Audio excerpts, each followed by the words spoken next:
فأعوذ بالله من الشيطان الرجيم بسم الله الرحمن الرحيم قال الله تعالى في الكتاب الحكيم يا أيها الذين آمنوا إذا ضربتم في سبيل الله فتبينوا ولا تقولوا لمن ألقى إليكم السلام لست مؤمنا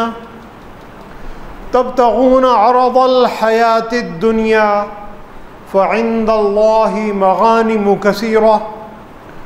كذلك كنتم من قبل فمن الله عليكم فتبينوا إن الله كان بما تعملون خبيرا۔ سامعین گرامی،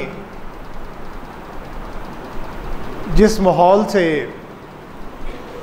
اور جن مصیبتوں سے اور آج کل کا دور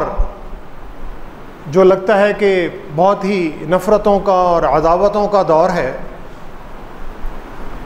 اس دور سے گزرنے کے لیے کیا کیا جائے؟ اللہ تعالیٰ کی ہدایات اور نبی کریم صلی اللہ علیہ وسلم کی سنت مبارکہ سے رہنمائی کس طرح لی جائے کہ اس دور سے ہم سرخ رو ہو کر گزر سکیں اور پھر دوبارہ ایک باوقار اور خوددار ملت کی حیثیت سے اور ایک خوشحال اور ایک پرامن معاشرے کی حیثیت سے ہم دوبارہ اپنے آپ پر انحصار کر سکیں اور اپنے قدموں پر کھڑے ہو سکیں۔ تو ان بنیادی چیزوں کی طرف جانے کی ضرورت ہے کہ جن پر دین اسلام کی اللہ تعالیٰ نے پوری عمارت کو کھڑا کیا۔ تو آج کے خطبے کا جو موضوع ہے وہ ان دو بنیادی باتوں پر مشتمل ہے۔ پہلی بات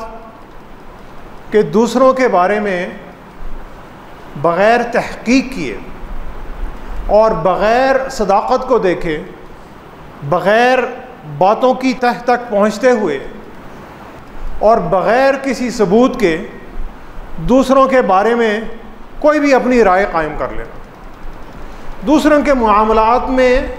فیصلے دینے شروع کر دینا، یعنی جج بن جانا، دوسروں پر فتوے لگانے شروع کر دینا، دوسروں کو کافر اور منافق اور اسی قسم کے جو القابات ہیں ان سے نوازنا شروع کر دینا، یہ ایک بالکل معاشرے میں ایک عام سی بات بن گئی ہے اور اس بات کو کوئی برائی سمجھا ہی نہیں جاتا کہ کوئی بھی صاحب یا کوئی بھی جماعت یا کوئی بھی گروہ جو کہ جس کے نظریات آپ کے نظریات سے نہیں ملتے یا جن کے خیالات آپ کے خیالات سے نہیں ملتے، آپ ان پر کسی بھی قسم کے الزامات لگانا شروع کر دیں تو ہم سمجھتے ہیں کہ یہ بالکل صحیح ہے اور میں جو بات کر رہا ہوں وہ بالکل صحیح ہے، اور جو بھی سنی سنائی بات میرے پاس کسی بھی طرف سے آ رہی ہے اس سنی سنائی بات پر میں یقین کر کر آگے چلتا ہوں، تو میں سمجھتا ہوں کہ یہ کوئی برائی ہے ہی نہیں۔ اور پھر اس برائی کا توڑ کیا ہے؟ اس برائی کا توڑ بڑا آسان ہے، رب العالمین نے بتایا، نبی کریم صلی اللہ علیہ وسلم نے بھی بتایا، اور ہم اس بات کو اپنی روزمرہ کی زندگی میں بہت زیادہ استعمال بھی کرتے ہیں، لیکن در حقیقت اس لفظ کی روح تک پہنچنے کی کوشش نہیں کرتے، اور وہ لفظ ہے السلام علیکم، سلام پھیلانا۔ السلام علیکم ورحمۃ اللہ وبرکاتہ، کہ تم پر سلامتی ہو، اللہ تعالیٰ کی رحمتیں تم پر ہوں اور اللہ تعالیٰ کی برکتیں تم پر نازل ہوں۔ سورہ نساء کی آیت نمبر 94 جو کہ آج کے اس خطبے کا موضوع ہے، یہ مدینہ المنورہ میں نازل ہوئی۔ قرآن مجید کی شروع کی بڑی ایک لمبی اور ایک بڑی مشہور صورت ہے، اور اس صورت میں رب العالمین نے مدینہ المنورہ میں اسلامی ریاست کو جو چیلنجز آ رہے تھے، اور ان چیلنج میں ایک بہت بڑا چیلنج جو تھا وہ منافقین کا چیلنج تھا، کیونکہ زیادہ تر آبادی مسلمان تھی، کفار بڑے کم تھے، اور بہت سارے مسلمان ایسے تھے کہ جن کے دلوں میں نفاق موجود تھا اور اس نفاق کا وہ اکثر کبھی اظہار بھی کرتے تھے اور کبھی چھپا کر بھی رکھتے تھے، تو انہیں رب العالمین نے منافقین کہا، اور اسلام کو کفار سے زیادہ خطرہ منافقین سے تھا، تو اس لیے رب العالمین نے سورہ نساء کی بہت ساری تقریباً 60 آیات میں ان منافقین کے بارے میں آیات نازل کی، اور پھر رب العالمین نے منافقین کے لیے بہت سخت الفاظ بھی استعمال کیے، اسی صورت میں استعمال ہوئے۔ اور رب العالمین نے قرآن مجید میں بہت سارے موقع پر بہت ساری قوموں کے لیے اور لوگوں کے لیے بہت سارے سخت الفاظ استعمال کیے۔ ہم جب ان الفاظ کو پڑھتے ہیں تو ہم یہ سمجھتے ہیں کہ جس طرح رب العالمین نے ان لوگوں کے لیے یہ الفاظ استعمال کے لیے، ہمارا بھی حق بنتا ہے کہ ہم وہی الفاظ دوسروں کے لیے، جن لوگوں کو ہم سمجھتے ہیں اپنی دانست میں یا اپنی سمجھ کے مطابق، کہ ہم بھی ان کے لیے وہی لفظ بڑے آرام سے استعمال کر سکتے ہیں۔ حالانکہ در حقیقت اللہ نے اس بات کو منع فرمایا کہ جو لفظ اللہ تعالیٰ استعمال کر رہے ہیں کسی بھی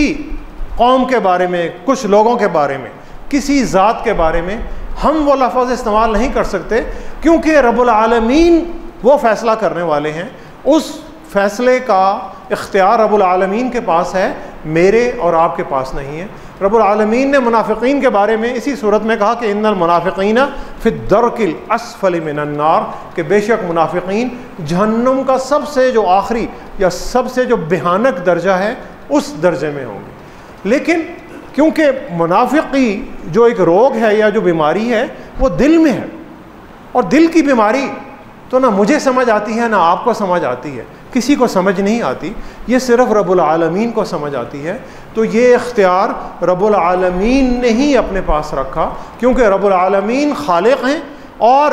اگر میں اللہ کے دین پر چل بھی رہا ہوں اور اللہ کے احکامات کو مان بھی رہا ہوں، مسلمان بھی ہوں، مومن بھی ہوں، ایمان بھی رکھتا ہوں، لیکن اس کے باوجود مجھے اللہ نے یہ حق نہیں دیا کہ میں کسی بھی شخص کو منافق کہہ سکوں، کیونکہ یہ اختیار میرے پاس نہیں۔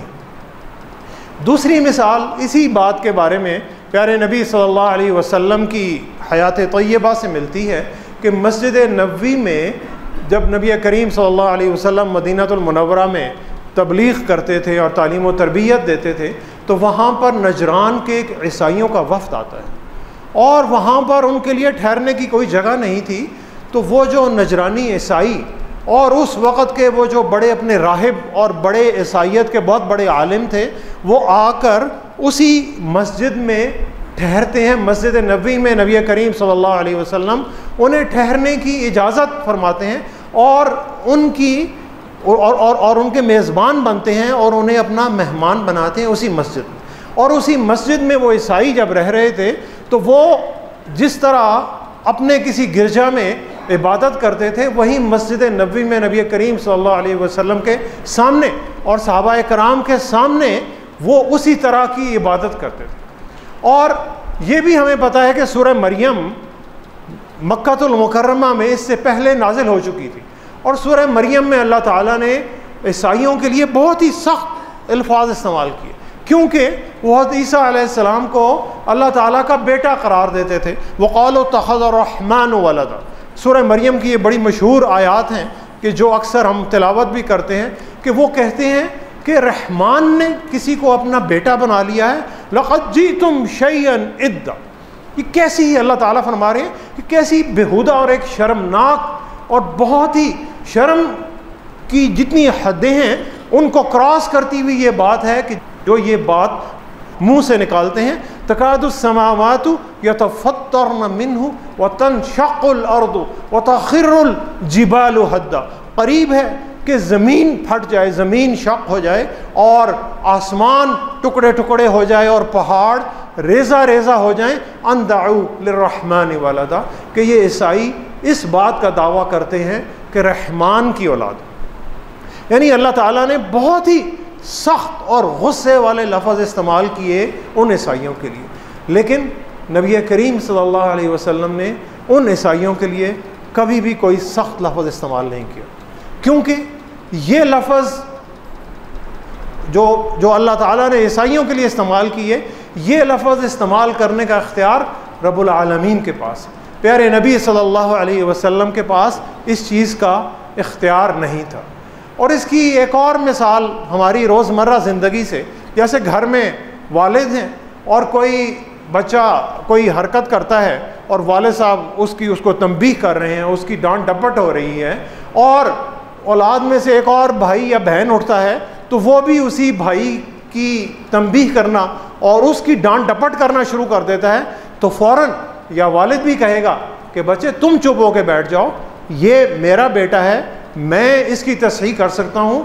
تمہیں کوئی حق حاصل نہیں ہے کہ تم اس کے بارے میں کوئی کلمات کہو۔ اور وہ بھائی بھی اپنی کسی بہن یا کسی اور بھائی کی طرف سے کوئی بھی ایسی تنقید برداشت نہیں کرے گا، لیکن وہ والد کی طرف سے ضرور کر لے گا، کیونکہ والد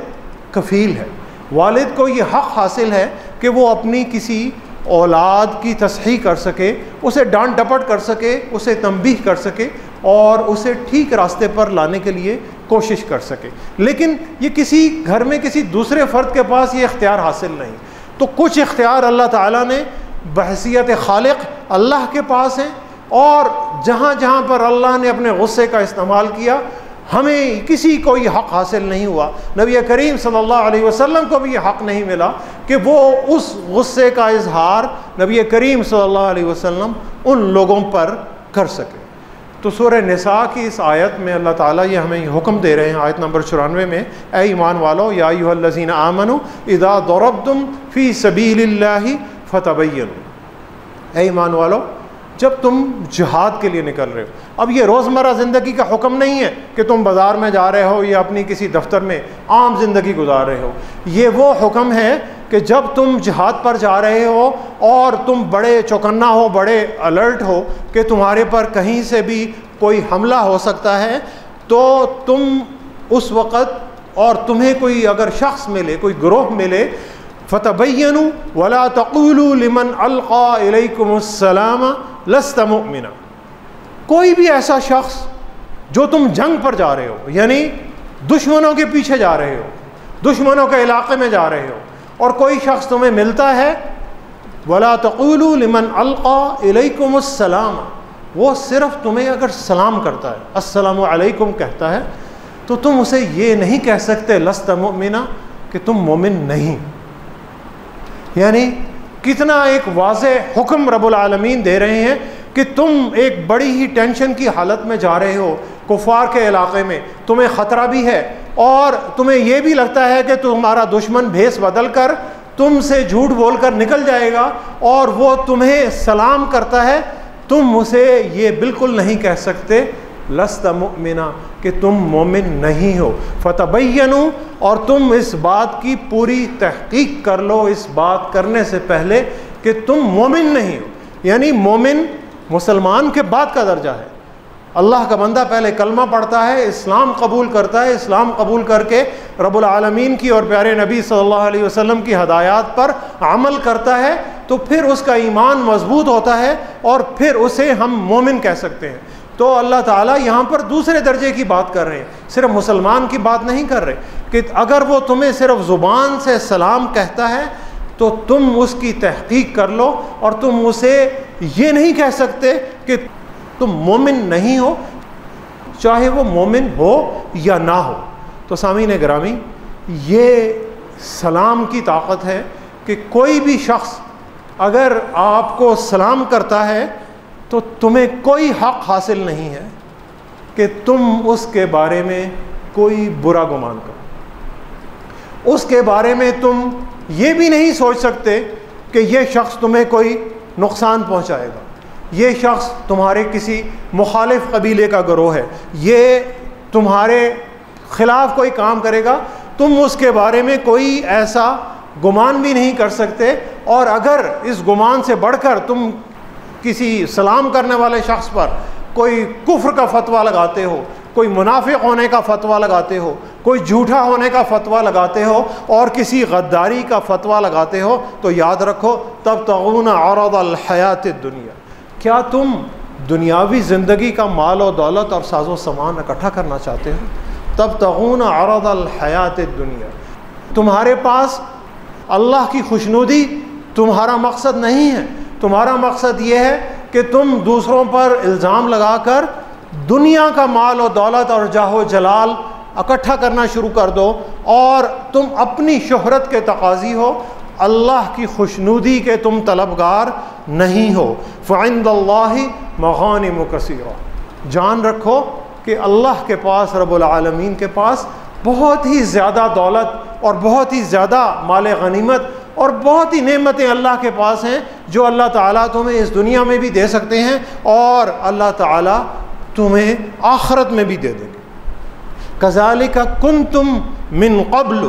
تم تو مسلمان سے پہلے یہ بات دوسرے کو کہتے تھے، یعنی تم اسلام لانے سے پہلے یہ بات دوسروں کو کہتے تھے اور دوسروں پر کوئی بھی الزام لگا دیتے تھے۔ اب تم اللہ کے بندے بن گئے ہو، اللہ کی بندگی میں آ گئے ہو، اب تمہیں یہ زیب نہیں دیتا کہ تم کسی بھی سلام کرنے والے شخص پر کوئی بھی الزام لگاؤ، کیونکہ فمن اللہ علیکم، پھر اللہ نے تم پر احسان کیا، اللہ نے تم پر اپنی نعمتوں کے دروازے کھولے، اللہ تعالیٰ نے تم پر اپنے دین کا دروازہ کھولا۔ فتبینوا، تو تم اس بات کی خوب تحقیق کر لو اور جان لو اور سمجھ لو، پھر اس کے بعد ہی اپنے دل میں کوئی گمان لاؤ یا اپنی زبان سے کوئی کلمات ادا کرو۔ ان اللہ کان بما تعملون خبیرا، بے شک اللہ تعالیٰ تمہارے ہر کام سے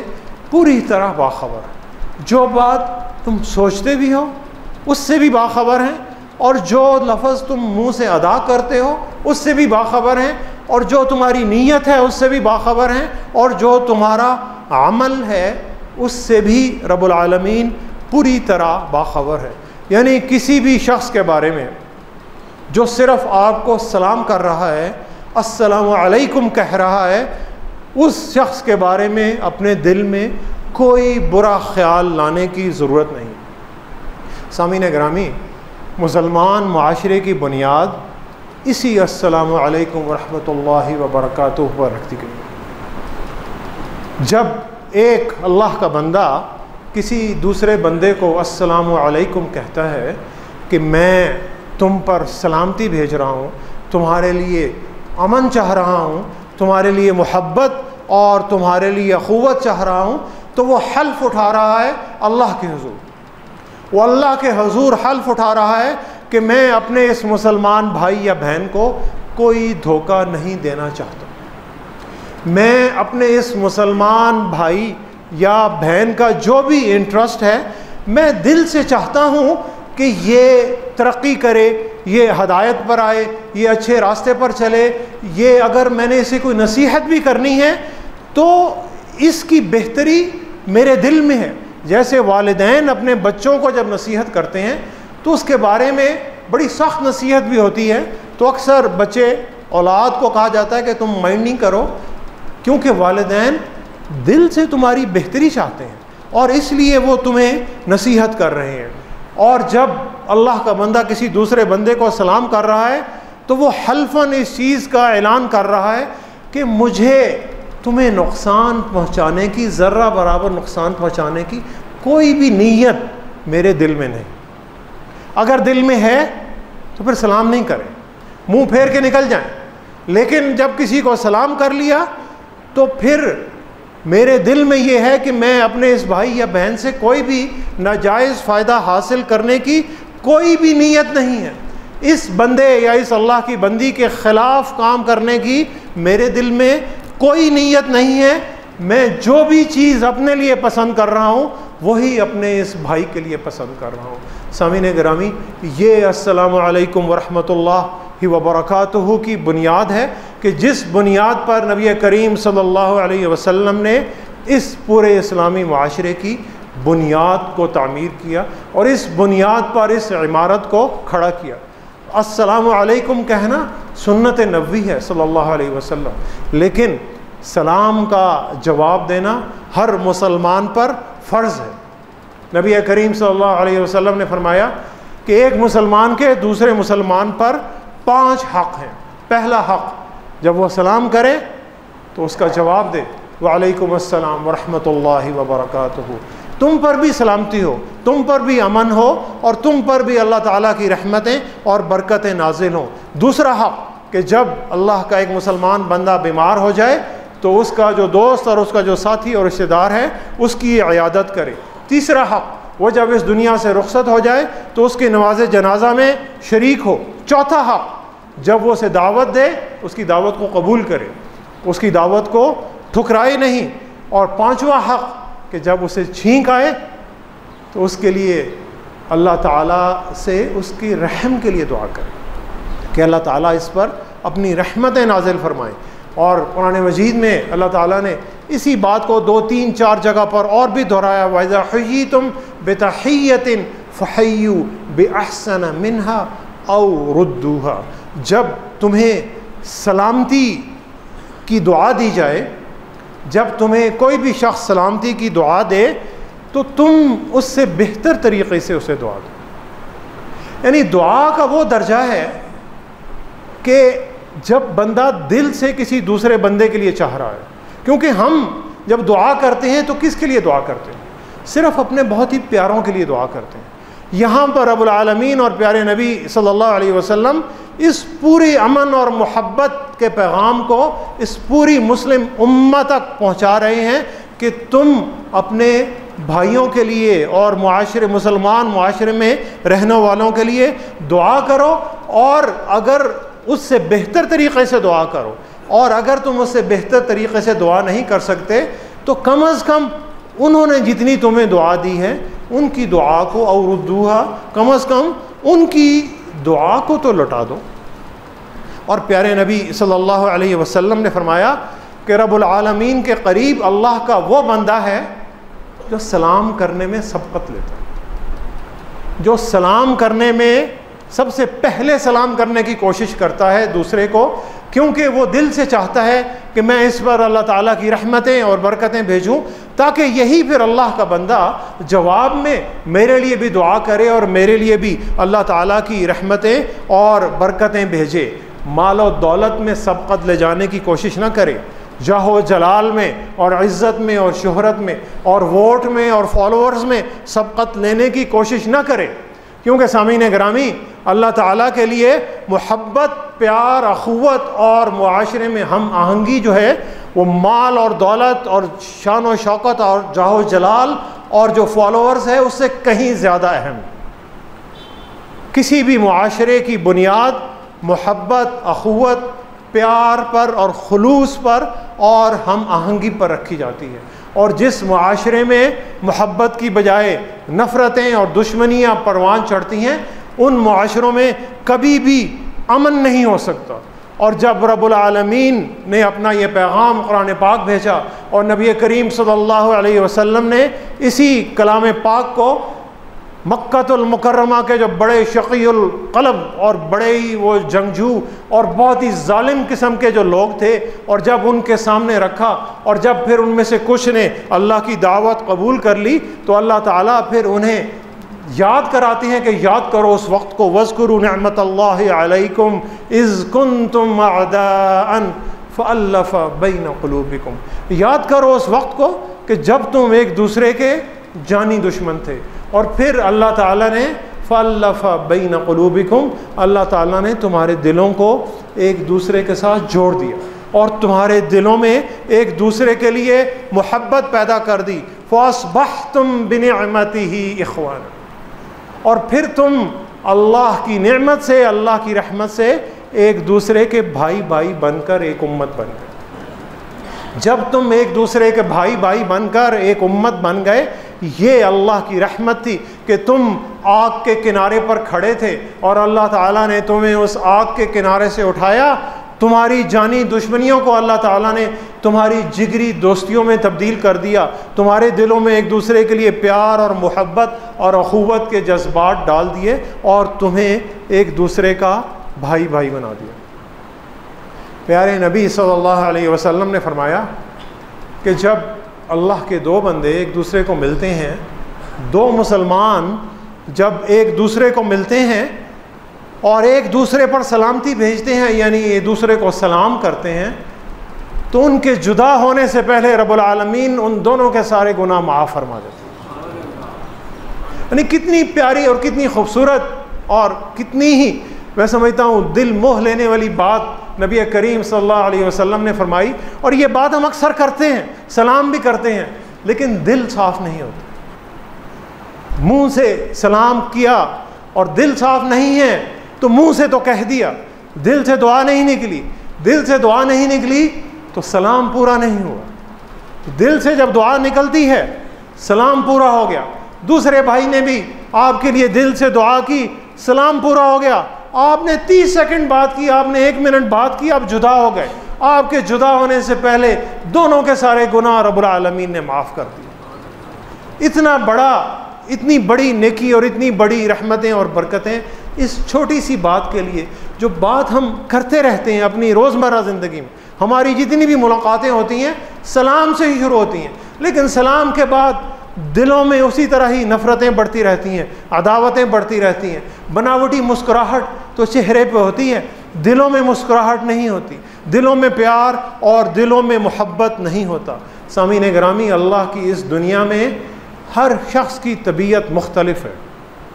ہر شخص کا رنگ مختلف ہے, ہر شخص کا قبیلہ مختلف ہے, ہر شخص کی زبان مختلف ہے, ہر شخص کی صلاحیتیں مختلف ہیں, ہر شخص علم میں, ہر شخص مہارت میں, ہنر میں ایک دوسرے سے مختلف ہے. یہ رب العالمین نے اس کائنات کا حسن بنایا.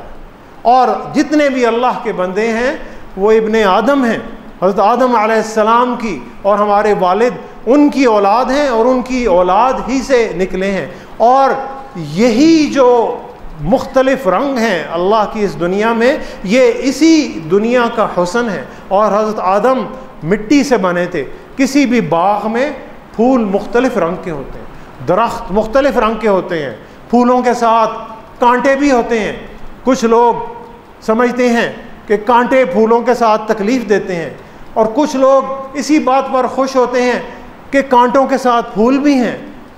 تو یہ خوشی اور یہ غمی اور یہ جو سوچنے سمجھنے کی اور یہ صلاحیتیں, یہ رب العالمین نے اسی زندگی کا حسن بنایا. اور اسی زندگی کے حسن کے ساتھ ہم جب ایک معاشرے میں ایک دوسرے بھائیوں کے ساتھ اور بہنوں کے ساتھ رہتے ہیں تو ہماری رب العالمین کی طرف سے یہ ذمہ داری ہے کہ ہم دوسرے کے احساسات اور جذبات کو سمجھتے ہوئے, اور یہ سمجھتے ہوئے کہ دوسرے کی سوچ میری سوچ سے مختلف ہے, اس کا علم میرے علم سے مختلف ہے, اس کی ذات, اس کا قبیلہ, اس کی زبان میری زبان سے مختلف ہے, لیکن اس کے باوجود میں اللہ کے لیے اور پیارے نبی صلی اللہ علیہ وسلم کے لیے اس بندے کی محبت کو دل میں رکھ رہا ہوں. تو پھر دیکھیں اللہ تعالیٰ کس طرح ہماری زندگیوں کو آسان بناتے ہیں اور باغ و بہار بناتے ہیں. اور پھر ہم اکثر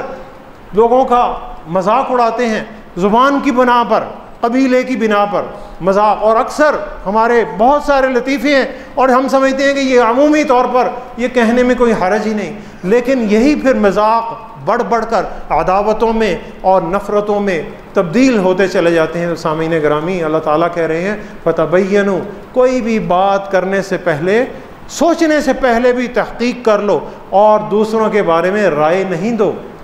دوسروں کے بارے میں فیصلہ نہیں دو. ہم دوسروں کے اکثر جج بنتے ہیں اور اپنے وکیل بنے رہتے ہیں,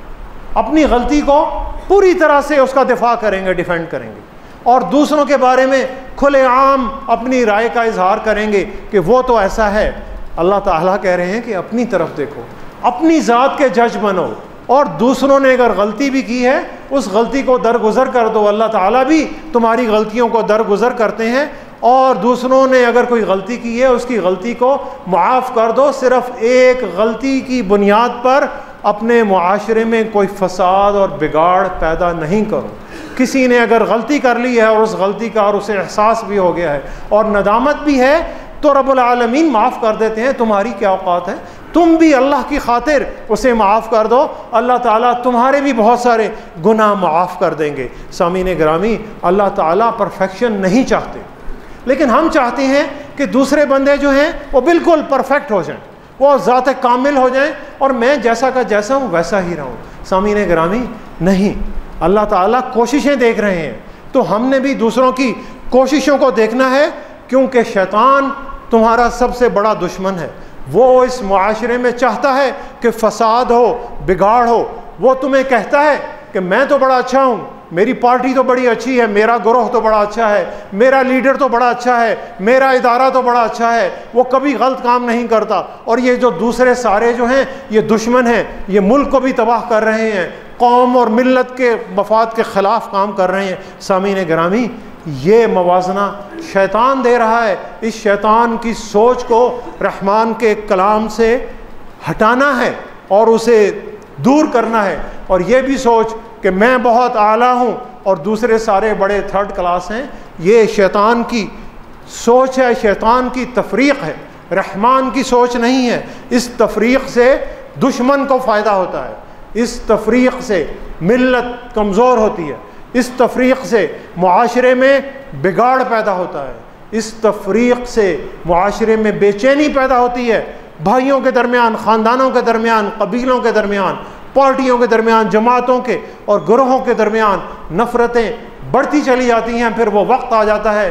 کہ پھر یہ نفرتوں کے دریا اتنے بہتے ہیں کہ ان نفرتوں کو محبتوں میں تبدیل کرنا بڑا مشکل ہے۔ اللہ تعالیٰ نے یہ ایک بہت ہی باغ و بہار ملک دیا، اور اللہ تعالیٰ نے ایمان کی اور اسلام کی دولت سے سب کو نوازا۔ اس دولت کو اور اس محبت اور اس پیار اور اخوت کو قائم رکھنے کے لیے سلام کو قائم کرنا، سلامتی کو پھیلانا، کیونکہ سلام، ایمان سلامت ہے، سلام سلامت ہے، سلام سلامت ہے تو دوسرے معاشرے میں رہنے والے سارے افراد سلامت ہیں، افراد سلامت ہیں تو ملک بھی سلامت ہے، ادارے بھی سلامت ہیں، بلڈنگیں دوبارہ بن جاتی ہیں، عمارات دوبارہ بن جاتی ہیں، سڑکیں اور پل تعمیر ہوتے رہتے ہیں، گرتے رہتے ہیں۔ لیکن سامعین گرامی، محبت کی جو دیواریں گر رہی ہیں، ان محبتوں کی دیواروں کو سلام کے واسطے اور اللہ تعالیٰ کے حکم کے اور پیارے نبی صلی اللہ علیہ وسلم کے حکم کے مطابق ان دیواروں کو بڑھانا بہت ہی ضروری ہے۔ اور